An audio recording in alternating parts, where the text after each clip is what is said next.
So I am guessing that today's topic resonates with everyone on the call, right? I mean, who doesn't feel like they're stretched too thin these days as we balance meeting the short-term requirements of our organization while executing on a longer-term strategy? So I'm guessing an awful lot of you guys have probably read Jim Collins' book, Good to Great. It's not new, but certainly it's a classic. I'd say every person in business should read it. And Jim opens his book with a story that I really think applies to this webinar topic. So to paraphrase a full chapter from Jim, in October of 1911, there were two explorers, Amundsen and Scott, and they set out to be the first person ever to reach the South Pole. And so the whole trip was about 1,400 miles round trip, which is essentially the same as round trip New York to Chicago and back, right? So Amundsen had prepared for many years in tremendous detail for the journey. He even went so far as to live with the Eskimos down there to kind of figure out how they moved about and survived in these sub-zero temperatures. Scott's preparation, however, it was much more limited. It was largely based on his own intuition. Super smart guy, very accomplished explorer, but the prep was based on his personal know-how and his intuition rather than really researching the environment that he was entering. So Edmondson even went so far as, storing 3 tons of supplies for just 5 men versus Scott, who stored, 1 ton for 17 men. Edmondson used sled dogs like the Eskimos did, whereas Scott used these new things called motor sledges. I think what in today's world we would call snowmobiles, right? But those things, because they're new, they failed in the first couple days of his journey. Edmondson, carried enough supplies to miss every single supply depot and still have enough to go another 100 miles, whereas Scott really ran everything dangerously close based on just his formulas and calculations. So if you missed a supply depot, it really could be disastrous. In a single detail that really highlights, I think, the difference between the two approaches. Scott brought one thermometer for key altitude measurement, and it exploded, and he kind of freaked out when it broke, right? Where Edmondson had brought 4 of them, right? So the difference in the amount of planning, goes on like this forever. So what was the result? On December 15th, 1911, Edmondson and his team were the first people to reach the South Pole, right? He and his teammates planted the Norwegian flag, and they went back to work. They could not have known what Scott and his team were now doing, but they were desperately hauling these sleds fully 360 miles behind them. More than a month later, Scott finally found himself staring at Edmondson's flag at the South Pole, who is now 500 miles back, headed north for the return. And Scott and his team returned back north dejected, knowing that they weren't first, but this is now when the weather really started to turn actually for the worse. And so Edmondson and his team reached home base on January 25th, the precise day that he had planned. And running out of supplies, Scott and his team stalled in mid-March, exhausted, right? And 8 months later, a British reconnaissance party, they found the frozen body of Scott and his teammates in some little snow-drifted tent just 10 miles short of his supply depot. The entire team perished. So sorry to open up with such a depressing story, but what's the point for today's webinar? Well, I think we all know that our mission as modern-day marketers is, especially in B2B, is to create an inbound flow of high-quality, inexpensive leads to feed our sales team, right?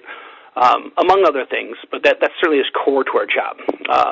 But building an engine, developing an audience, producing the content, testing keyword strategies, in months, if not years, of link building requires time and investment, right? So the problem is most sales reps, they don't have the time. So they need leads today, otherwise they're going to starve. And without the revenue that sales reps generate, just like Scott's expedition, we too as marketers will perish. So we have to strike this balance and make sure that we're feeding the sales team while we execute on a long-term strategy. So for today's webinar, here's the 3-point agenda. I'm going to walk through, kind of frame this marketer's dilemma, then talk through the pros and cons of the digital lead generation channels available to us as marketers in B2B, and then really lay out a blueprint that meets the short-term goals while laying out a long-term foundation. So here's the reality. In B2B, sales reps today are starving because they just can't generate their own leads anymore.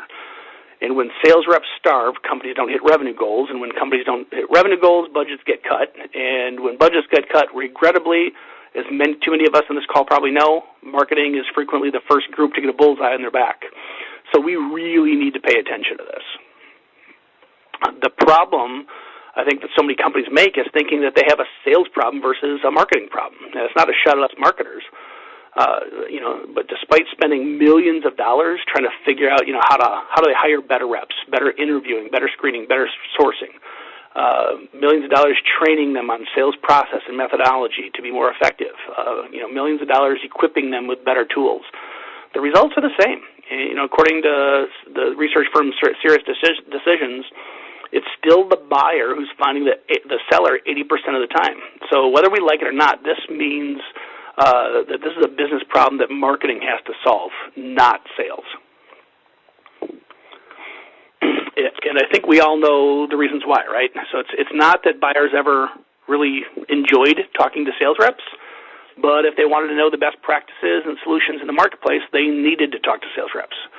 But today, buyers are shielding themselves from the barrage of marketing messages and sales reps pounding at the door using caller ID and voicemail and email to keep the barbarians at the gate so they can focus on their day jobs, right?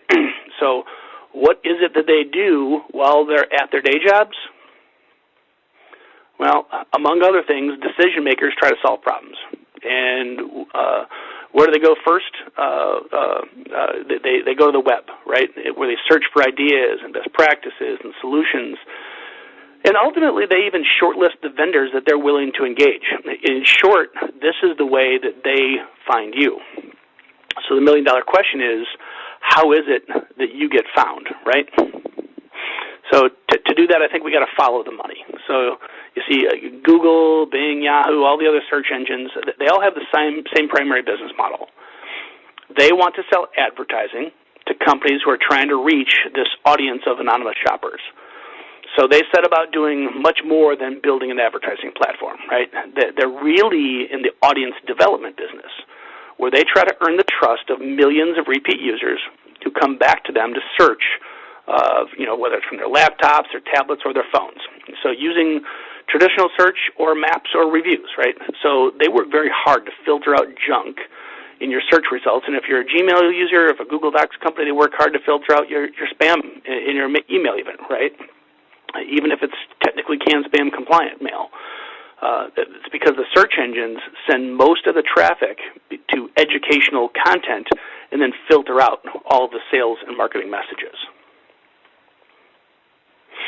So the opportunity for marketers is that we need to first create content that these anonymous shoppers are looking for, and then use campaigns to connect this content with those anonymous prospects.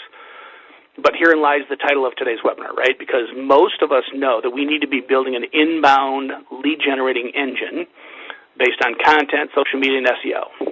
But your sales team is starving today, right? So the rest of this webinar is going to focus on how do we evaluate the different types of campaigns that you can run so you can meet those short-term goals of your sales team while laying a foundation for your long-term strategy.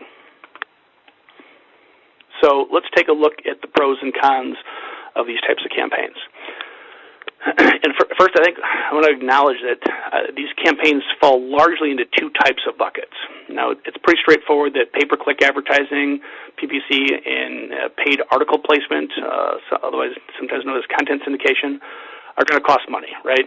And while none of us think that email or social media or SEO campaigns are necessarily quote-unquote free, it's true that the incremental cost of an email is nearly zero, right? And using LinkedIn and Facebook are, in fact, free. And if you stopped paying an SEO agency or your team to produce content and do link building, the inbound organic leads technically would be free, right?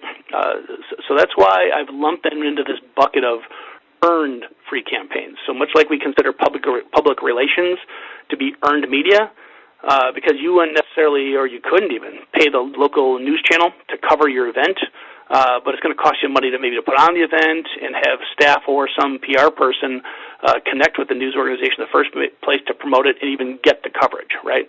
So in short, you have to earn the audience from these free channels. So let's take the first one. Let's look at email. So, there's a lot been said that, email is on its last legs, but I think that's just silliness, right? There's over 260 billion emails sent every single day. And for B2B for B2B, the average sent and received is about 121 a day, with 18% of us that are actually looking at email while driving, even though we're not supposed to. So clearly we use it a lot, and we're over-addicted to it because we're using it when we're not even supposed to. So it's obviously the communication platform of choice for business, right? So it's going to be around for a long time. And I think one of the financial beauties of email is the incremental cost of sending one additional email, or perhaps 1,000 additional emails, is essentially zero, right? When hitting send doesn't matter how many people are in that recipient list. But let's also be honest, right, about what email's role is in digital marketing. So for many years, and I'm saying us specifically, my agency, we would do this for clients for years, and it was super successful. We would purchase lists of names, and we would send emails to those lists promoting our content. And those who click through or filled out forms, download the content, would become leads. And honestly, it was a pretty awesome way to generate leads. But the marketplace has spoken, and you just can't do it anymore. So even though those emails may be quote-unquote legal and they're CAN-SPAM compliant, none of the email marketing automation vendors and the providers or the email providers will allow it, because it's going to crush their deliverability. Remember in the earlier slide where we talked about Google filtering out spam. You see Google, Microsoft, and the big email providers, they're going to shut you down if you try sending unsolicited mail, even if it is legal, right? Because they're in the business of trying to make their users happy. Now, this doesn't mean email is dead. In fact, it's a fantastic platform to engage existing leads and nurture them. But the reality is, email is no longer a quote-unquote lead generation platform, because the original lead must be generated from one of the other types of campaigns. Next, social media. So there's a lot of good news here, right? So first, these platforms are free to use, so the price is right. But the biggest thing is that they just offer access to huge audiences, right? Facebook, nearly 2 billion users on Facebook. YouTube, over 1 billion users. LinkedIn, 433 million users. For us in B2B, that's huge, right? What a gigantic audience that we can actually profile and know a fair amount about them and their business, their title, their industry, etc. Twitter, depending on your business model, it may or may not be a channel, but you can't argue the fact that there's over 300 million users, just like Google Plus, 300 million users. So it's beyond the fact that these are free platforms to use. This is all about audience. How do you tap into and gain access to an audience that you previously did not have access to? But much like a tree that falls in the woods, if no one's around to hear it, does it actually make a sound? So Facebook, they might have their 1.9 billion users, but if you don't have any followers of your page, no one's going to see a darn thing you post, right? Because you have no audience. So I think it's obvious the first step in social media is developing an audience. And how do you do that? Well, it's by providing free educational content that people will actually want to follow. And they're not going to get annoyed when it pops up into their news feed between pictures of your best friend's cruise in Cancun and the video of your niece's baby taking her first steps. Right? So remember, social media is a lot more personal. So you must add value to the individual level, right? This is not, you're not marketing to companies in social media. You're marketing to individuals. So your goal is to really connect at a visceral level. So, and this is not a shot at social media. social media should absolutely be part of your strategy, but you must first take knowledge that that it's probably going to take a long time to build up this audience that's going to be large enough to actually generate meaningful leads from your sales team. And how do you do that? Well, then it's sharing content that doesn't just get simply socialized and liked and commented and talked about, but actually brings people back to your site where you have even more premium assets that will be gated to convert those anonymous people in that audience into actual leads. And that takes us to the biggie, right? I think search engine optimization, this is the example we opened up the discussion with today, where the woman was searching anonymously to solve her business problem, right, in that picture. So if you can figure out how to get in the search path of that prospect, you have absolutely hit gold, right? Now, make no mistake, I'm going to preach some truth about SEO on the next few slides, but this should not. This should absolutely be our destination that we're all striving for, because it is true. Organic inbound leads will likely be your least expensive and highest quality leads you can generate. But before we can generate leads with SEO, there's a whole bunch of stuff to do first, including the most important thing, actually getting found, right? And so if you look at the math, that means getting on page one. More specifically, the top couple of results on the page of the search engine results page, otherwise known as a SERP, S-E-R-P, SERP, search engine's result page. So this is an actual heat map, if you haven't seen one of these before, that measured users' mouse behavior with the color background showing where the mouse moved and the X's showing where people finally clicked. So if you're used to looking at the weatherman and the Doppler radar and you see where the thunderstorms are, that's where all the heat is. Same thing here. So the red means that's where the mouse spent most of the time. In blue means, in dark gray means really nothing's happening. And so it's pretty obvious that if you're not on page one, more specifically not the top of page one, you're not going to get any juice. And over half of all clicks go to the first result in the SERP. If you go through 1, 2, 3, 53%, 15%, 9%, I mean, you're approaching 75% of all clicks go to the first three in the results. So you can almost say, forget page one. You got to be in the top three. Now, as everyone in the world kind of figured this out, back in the early days of internet marketing, this led to some bad SEO, right? And bad practices, otherwise known as black hat SEO practices. Now, one of these was keyword stuffing, where a webmaster would stuff dozens, maybe hundreds of keywords into the HTML of a page. So us humans, we couldn't see those keywords, but the search engines who would, crawl and look at the HTML of those pages, they would think that that's what that page was about, and therefore send traffic for people searching on those terms. Another tactic was link farms, where you could absolutely set up a server on the other side of the planet and fake links, fake search engines into thinking that maybe thousands of websites were linking to your website and therefore signifying authority. That since there are so many inbound links, boy, this many people think that this page is really important and this website is really important. We're going to think it's important too and send traffic, right? Another effective tactic was article spinning, where SEO agencies specifically would be in the practice of taking a single article and then rewriting it slightly, possibly hundreds of times, and then posting that article all over the frickin' web on obscure sites and blogs and article hosting and spinning sites that link back to your site.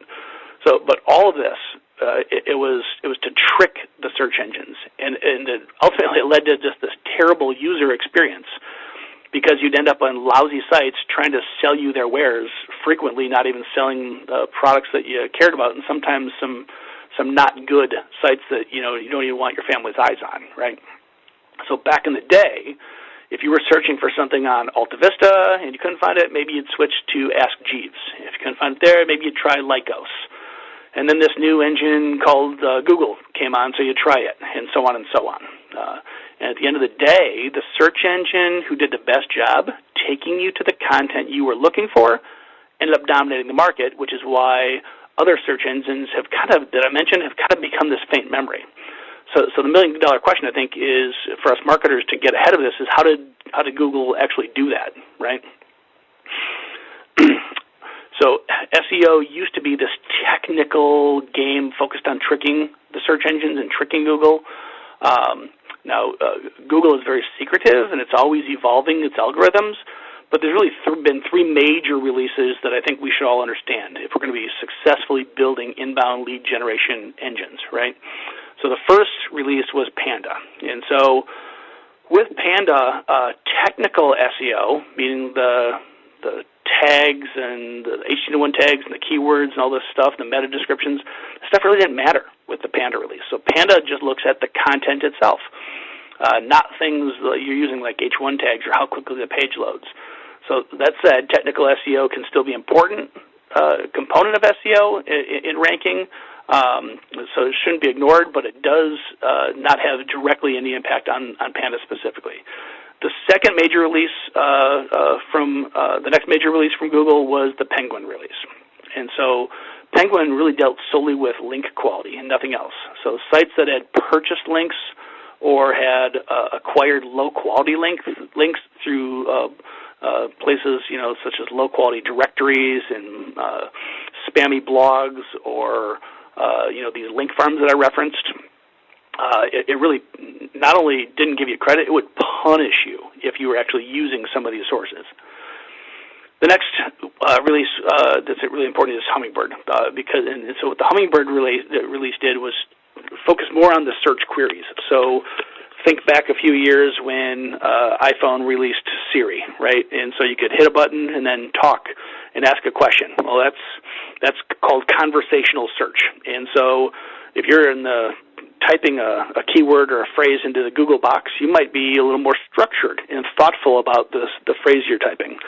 But if you're just using voice-to-text search, you might have a really long keyword phrase, right, that is more conversational in nature and therefore harder to figure out. So the Hummingbird release really focused on how do we not be so reliant on just the strictness of keywords, but really what is the intent of people in their searches. So the point of all three of these releases is ultimately to help users find what they were looking for and make it harder to game the system. So the punchline, don't try focusing on tricking Google, focus on producing great content. Now the next question is how to produce content that actually aligns to the keyword phrases that your prospects are searching for, right? But here's the problem in B2B. It's likely that your prospects don't even know a solution exists like yours, right? This is especially true if you're working for a startup or if you have a new product, or maybe you're a distant number 2, 3, or 4, or 5 in your industry, in your marketplace. So if you think about B2C, hey, if I'm looking for blue Nikes, men's Nikes, I'm just actually typing in that product name, right? And so it's very self-evident. I'm not typing in an obscure thing like, boy, I have sore feet when I walk out in the tundra because I don't know shoes exist. The B2C market is a little bit different, but in this B2B market, when your prospects don't necessarily know what they should be searching for, how is it we get in front of that? So if we use this kind of silly example and pretend Google was around back in 1880 before computers and the internet existed, if you were a farmer and you're sending in putting the Google postcard into the typewriter and you're typing your query called, and what is it you wanted? You wanted bigger, stronger horses, perhaps. But while you may have wanted a bigger, stronger horse, what you really needed was a tractor, right? So, but you didn't even know tractors existed out on the prairie. So how do you get in the search path for your prospects when they don't even know a solution like yours exists in the marketplace?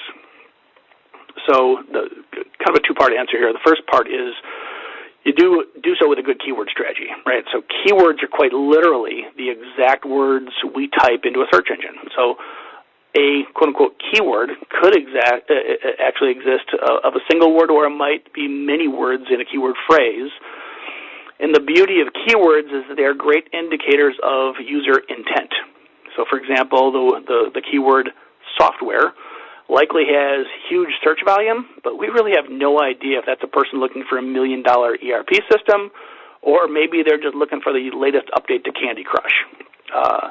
But as the keyword phrase has more words, the more they become descriptive, they give us a better idea about the intent of the searcher, right? So adding the 4 words, buy, small business accounting, in front of the word software, and you get a much clearer picture of what this person is searching for. It's also reasonable to assume that there's going to be a lot shorter, lot smaller search volume on that very long 5-word keyword phrase. But so from a pay-per-click example, that might be an expensive word, but boy, you know exactly what they're searching for. So it could be potentially dollars well spent. And if you're creating content for SEO, it gives you a much better idea for the type of content that you should be producing and what you're competing for. So let's take out of the hypothetical and look at a real-life example. So these are real-life set of search results that I got by typing in these sets of keywords, where I was kind of trying to mirror this progressive search thought process of a B2B user, maybe somebody in finance, right? So it's kind of pretending maybe this person, just walked out of a meeting, they got their butt handed to them because they missed the cash forecast. So what might they do? Well, they started out by searching on the term better forecasting cash flow. And the top results were, notice, not companies' product pages and vendors selling software. Top results were a Wikipedia article, an article on Fox Business, and an article from Entrepreneur Magazine's website. Now let's say that person read those articles, said, okay, these are kind of generic cash flow articles, that could apply to a manufacturer. I work for a software as a service company, so they narrowed their search down for forecasting SaaS cash flow, which then took me to a couple blogs, right, they're more specific, right? And so let's say they found some helpful articles there. In reading through the discussion threads of all the people commenting back and forth, they maybe found some people actually started recommending vendors. So maybe the next thing they did was actually searched on a more product-centric term, and the results that came back were, in fact, market-leading vendors. And finally, the last search, knowing that these vendors are only going to say good things about themselves because it's on their sites, they want to get some feedback. And so they searched best SaaS accounting software, where they found different sites that offer things like reviews on the products. So keep in mind, this is like a likely psychological process I think your prospects are going to go through. This is not going to happen in a single setting, a single session in B2B. This is going to take days and probably more like months as they progress through their buying cycle. But I think you can see moving up the funnel, if you will, and identifying the keywords people search to solve problems is how you get into the heads of your prospects and develop a keyword strategy when they may not know your type of solution is even available in the market. So in short, this is the way, focusing on search terms that are about the business problems, not the products. This is how you sell tractors to farmers in 1880 who were searching for the bigger, stronger horses. So moving up the funnel with a keyword strategy also means that you're going to have to produce content that aligns to that strategy, right, in these high probability pains that your prospects are going to be searching to solve. So once you have the actual keywords identified, it's time to start generating content that aligns to that strategy and the unique buying phases your prospects will walk through. So, for example here, if the first pain, if we stick with this concept of cash forecasting, and we pick a top of funnel, right? So this is somebody who is not actively shopping for a solution. They're not talking to vendors. Maybe it's a white paper, best practices in forecasting SaaS cash flow. The person who's not actively in the market and doesn't have a budget in a project, that might be content that would really resonate with that person who has the business problem. But now let's say you got somebody who's middle of the funnel, right? This is someone who they've acknowledged they have a business problem. They have set out to solve that business problem, but they don't know how they're going to do it yet. Maybe they are considering, maybe they solve it in-house with some better software. Maybe they bring in the consultant who can advise on some processes. Maybe they outsource the entire function to a third party. They're not married to how they're going to solve the problem yet.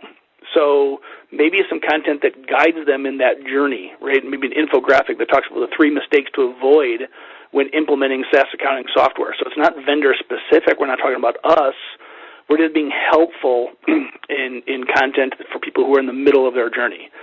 And I think, bottom of the funnel content, this is what marketers have been good at forever, right? This is talking about us and why we're awesome. So following this type of a methodology for each of the primary pains that we solve for clients really creates the framework, if you will, for creating content. So specifically in this example, you can see we have 3 columns of pains multiplied by 3 rows of buying stages. Do the math, that's 9 topics, 9 categories, if you will. I think the next question then is how much content are you going to need to produce for an effective SEO strategy? And if you look at inbound marketing company HubSpot, somebody that we respect, their data shows that companies that have published more than 400 articles to their blog generate 3 times as many leads as those who post with 100 or fewer. So think about it like this. The Wall Street Journal has the same quote-unquote departments in a newspaper every day, right? But they continue to produce new content, new articles within those departments every day by talking about new things happening in those departments and new angles on the exact same topics they've been talking about maybe for years. So the reality is that a successful SEO strategy requires you to think an awful lot like a publisher, right? Because there are literally hundreds, maybe it's thousands in your business of unique long-tail keyword phrases that you could write content for. And when you're done writing about all those topics, you can write on all of them again from yet a different angle. So, again, I think this is what all of us should be aiming towards in marketing, an inbound lead-generating machine based on social media following and specifically SEO. But we also need to be honest about this journey because while it's about the content tied to a keyword strategy, no small things in and of themselves, there's more. Because remember the black hat tactics we talked about earlier with link farms? The purpose of links is to signify to Google that other sites are linking to you because they see you as authoritative on that topic. So just like I referenced Jim Collins' book, Good to Great, in the beginning of this webinar because I think he's super smart and he has some really great insight and it's a great book, so goes the goal of building links. It's really referencing sites and content of authority. So the difference today is that we'll get really good, Google is getting really good at picking up the difference between authentic links from other content producers versus technology tricks.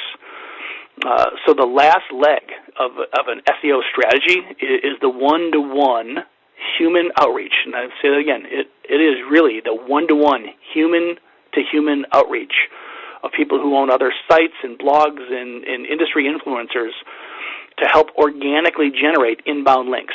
And the reality is if you produce content that is truly great, people will find it. You might have to give it a little kickstart with some organic outreach in link building. But when people find it, they're going to start linking to it on their own. And that's when you know you have a winner. So I think the punchline here is that you have to produce great content that is keyword-centric and continuously build links from other high-traffic, authoritative sites in order for Google to send you traffic. A great thing, but it's no small task, and it's going to take time and investment. Okay, so let's shift gears and talk about paid campaign channels. So first is pay-per-click advertising, or PPC. So the beauty of pay-per-click advertising is that, by definition, it's pay for performance, right? So you don't have to pay for your ad to be displayed. You only pay when people click through on the campaign, which is a beautiful thing. Here's the challenge. Pay for performance is great, but paying for clicks that don't convert into leads is really nothing more than branding, because without a conversion, you don't have a lead. You only have an anonymous visitor to your website that you just paid for, right? So let's do the math. So according to WordStream, in 2016, the average B2B cost per click was $1.64. And they said the average conversion rate, once they got to your website, meaning they actually filled out a form to download some content or accept your offer, maybe a free trial or talk to a sales rep, whatever it is, most likely it is some type of a content conversion of 2.3%. So if you take $1.64 times a conversion rate of 2.3%, that's a cost per lead of $71.30. It may be great for you. That might be horrible for you, really depending on your sales KPIs and your average sales price, right? But the $1.64 is a pretty all-encompassing cost per click, right? So that's really probably includes a bunch of pretty obscure keywords that there is essentially not much competition for. If we go back to our previous example, and we just take the three-word keyword of SaaS accounting software, in preparing for this webinar, I just looked up what was the at that moment average cost per click. It was $17.86 for that click, right? So if you take the same 2.3% conversion rate, now that lead is going to cost you $776.52.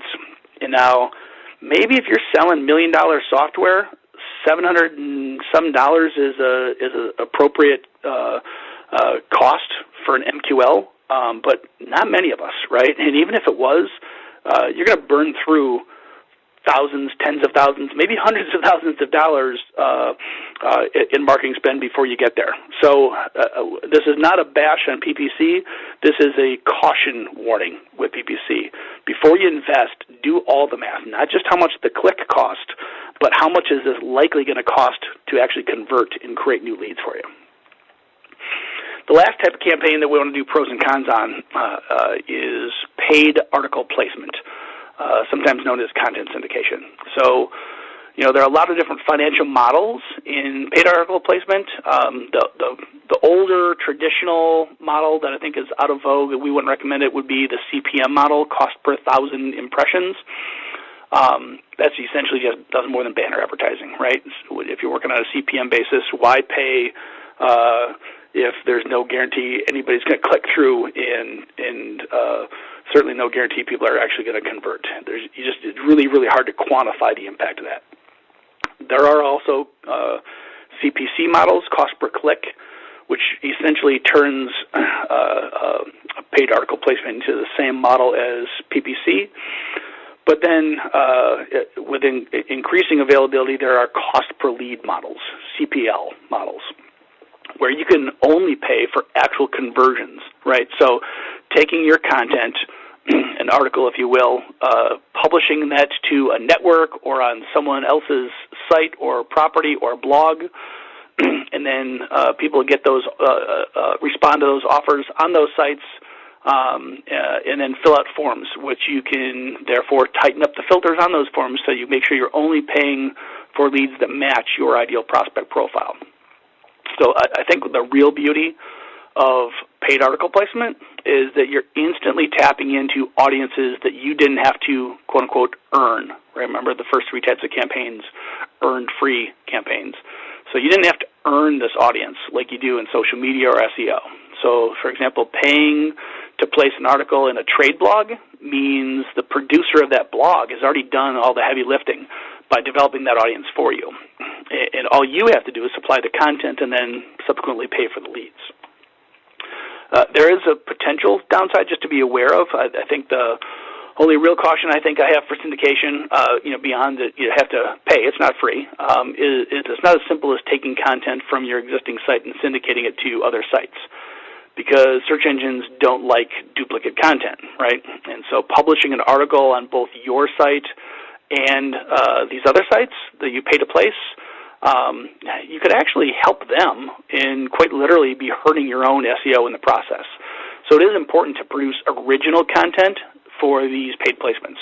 Of course, when you're done paying the sponsorship and you're done paying to have that content on the third-party site or wherever else it's going to live, when that's done, it's off their site. Google can't see it anymore, so certainly reasonable to pull that into your own content library for all of the long-term SEO work in building and developing your own audience with that content. And if you think about the SEO slides, it's keyword strategy, content development, and link building. Certainly a huge part of the heavy lifting is the content development in and of itself. So a lot of the infrastructure of a long-term strategy is already in place, even though it's a paid platform. Okay, so regardless of which campaigns you choose to execute in the short term, what does long-term success look like? So let's take a quick look at maybe a blueprint of the components. So we've talked about the 5 types of campaigns in a framework for developing content to build a successful inbound sales engine, if you will. But to do that, it's also going to require infrastructure. So that's going to include marketing automation software that connects your website with your CRM so that sales teams can see, really down to the person, that lead level detail, all of the digital behavior of that person, including lead scoring, email opens and clicks, social media activity, content downloads, etc. And because not all leads are going to be ready to talk to sales, you're going to need the ability to automatically nurture those leads with drip campaigns, email drip campaigns, right? So remember, the prospect who read a blog or downloaded the white paper, they've only indicated they're interested in that topic. We can't assume that they have budget, authority, need, or time frame, if you follow the old BANT acronym for qualifying sales. These are MQLs, marketing qualified leads, that meet our criteria of someone who has the ability to potentially buy from us or at least influence a decision, and they've engaged with us in our campaigns. So that may not be a BANTed lead, but it's still a very good thing. And you're going to need infrastructure of nurturing, process, marketing automation software, CRM, all working together, not just the campaigns pointing at content in and of themselves. So let's assume you get all these puzzle pieces together. They're in place. This engine is running. You're down the road. It's going to require skills and resources that most marketing departments don't have in-house. In short, you're going to need this quote-unquote fractional village, right? Because you don't need necessarily a full-time web developer. You don't need a full-time designer or videographer. In fact, you likely don't need full-time staff for most of these functions, but you will need parts of these, right? So I think it's no coincidence that not even the big companies, your Fortune 500, they don't fully staff every single one of these skill sets because it just simply isn't affordable, right? You can see that, if you did that, in this case, it'd be over $500,000 to hire each of these people as an FTE.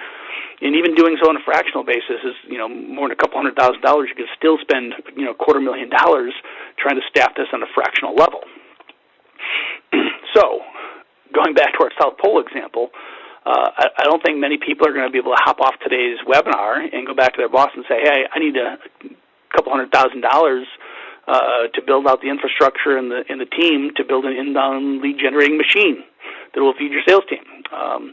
That may, in fact, be the destination, and at some point, that may be what your team and your infrastructure looks like, but you're first going to have to survive the journey, right? Which means you've got to help sales reps survive making quota this month, this quarter. So, the million-dollar question is, what is it that you do?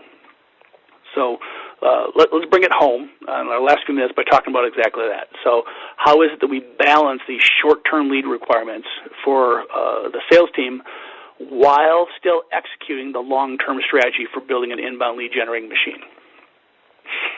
The first step is to get everyone on the same page, I think, with some basic math. So this is a tool that we'd be happy to walk through with you guys or send to you an email.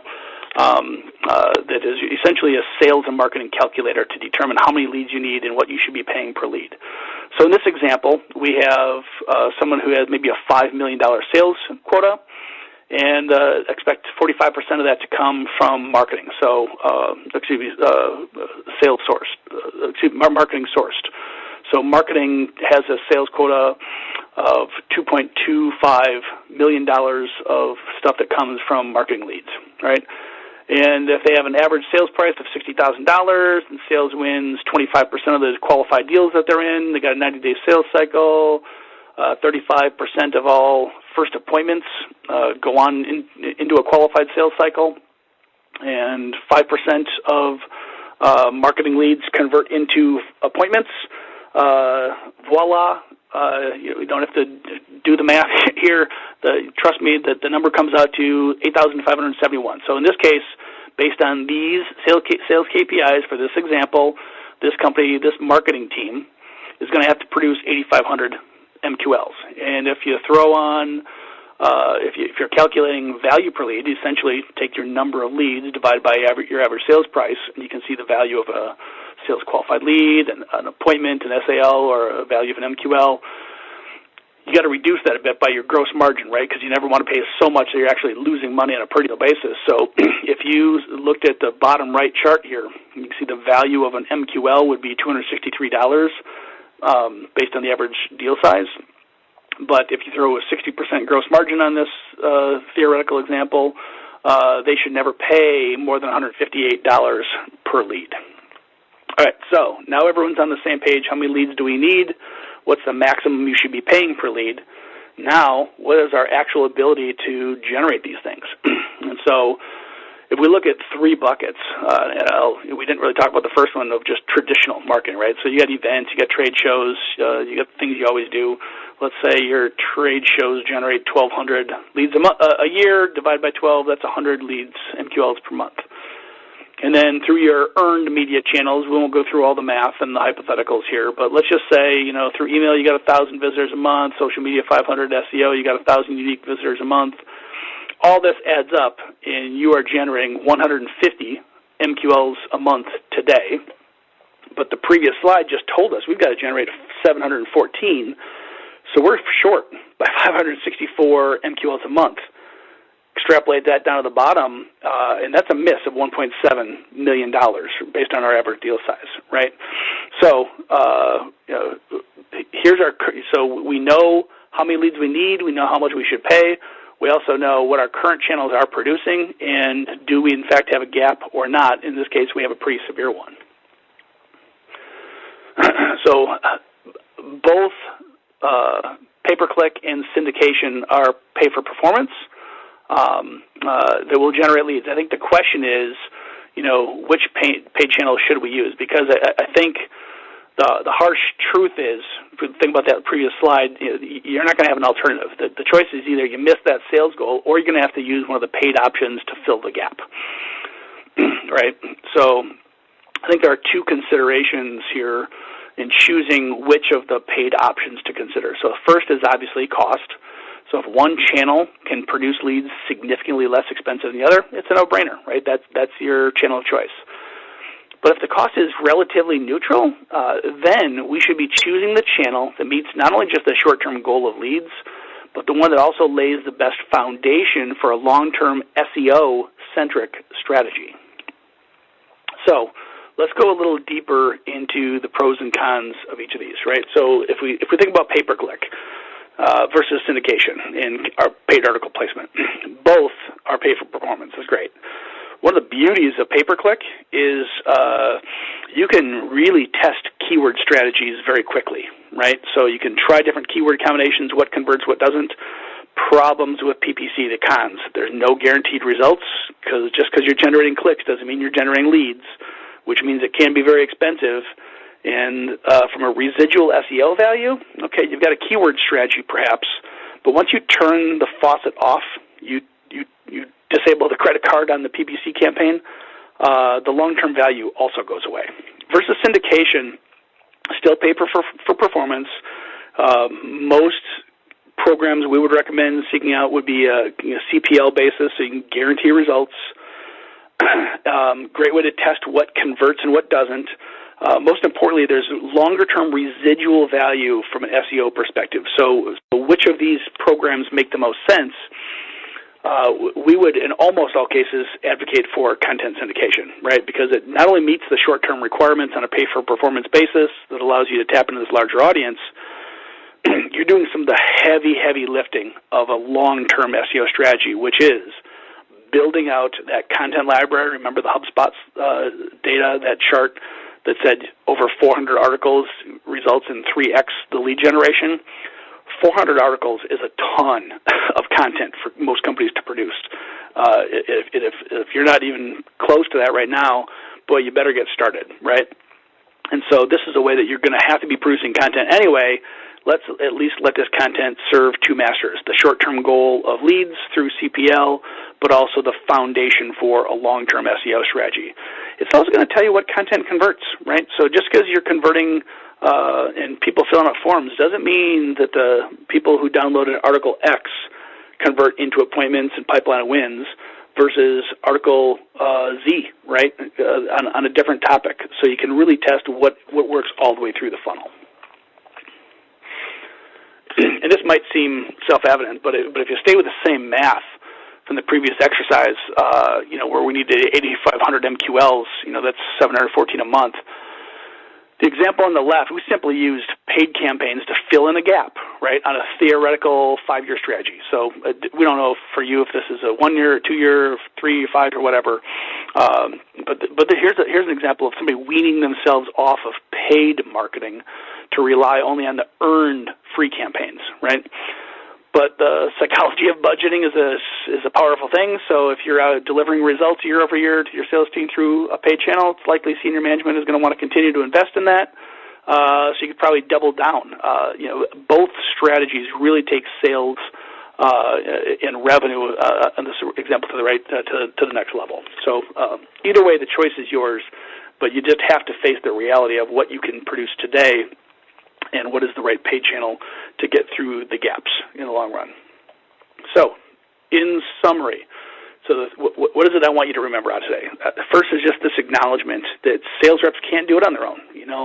I'm not saying sales can't do their own business development at some level, but they simply can't do it like they used to. Hitting the phones, cold outreach doesn't work like they used to because it just flies in the face of buyer behavior. It's not about training. It's not about reps. It's not about tools. It's about buyer behavior, and the buyers shield them, right? Which means marketers, we've got to be the ones striving to create this sales engine, if you will, that generates leads from free earned campaigns, this combination of email, social, and SEO. So to do so, we got to first find out how many leads we need,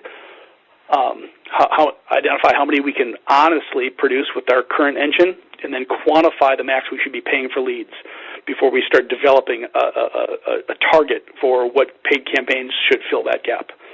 And then the marketer's dilemma is ultimately choosing that right path that meets the short-term sales goals while also building out the foundation for SEO. And there is not a one-size-fits-all solution. Certainly shared the best practices and our general recommendations, but at the end of the day, this is going to come down to you and your business and your industry. So real quick, just one slide on Sales Engine, and then we're going to go to Q&A. So how is it the Sales Engine works with clients? Well, you saw some screenshots of this tool we've developed called How Much Marketing Do You Need?, where we really identify based on your KPIs, your marketing and sales conversion rates, average deal size, etc., how many leads you're going to need, including how much the max you should be paying per lead based on gross margin. From that, it's really just choosing the right path. So some of our clients work with us to produce content only. They've got the infrastructure in place, the technology, they've got the resources, they just can't keep up on content production. Some of our clients use us solely as a lead machine. So we produce content specific for them, and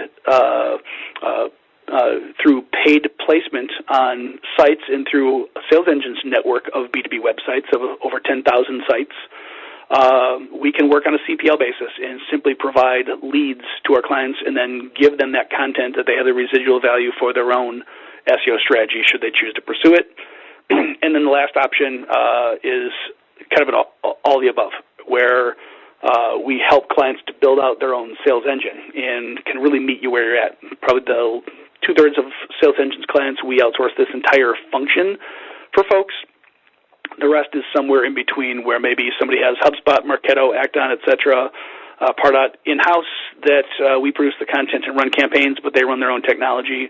Others are just different combinations. So whatever makes sense for you, we can work to help build out that long-term function.